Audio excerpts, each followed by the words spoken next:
बारात का दूल्हा सबसे डरावना लग रहा था। मनोज ये सब देख ही रहा था कि अचानक ही उसकी आंखों के सामने नदी के पास वाली जमीन धंस गई। वह जमीन जिस पर दूल्हा खड़ा था, देखते ही मनोज की चीख निकल गई और सभी बारातियों का ध्यान मनोज पर चला गया।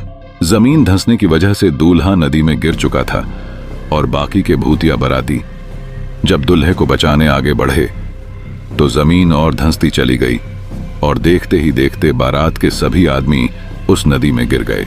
इतना बड़ा हादसा सिर्फ कुछ ही मिनटों के अंदर अंदर हो चुका था और यह सब देखकर मनोज बहुत ज्यादा डर गया था। वह जैसे ही वहां से भागने लगा, उसका शरीर पूरी तरह से फ्रीज हो गया। उसकी कोशिश करने के बावजूद उससे खुद को हिलाया नहीं जा रहा था। तभी मनोज को ऐसा लगा जैसे उसके पीछे कोई खड़ा है। उसने पीछे देखा तो एक भूतिया औरत उसके पीछे खड़ी रो रही थी। वह मनोज से कहने लगी, भाई साहब हमारी मदद करो, हम सबके पति मर गए हैं।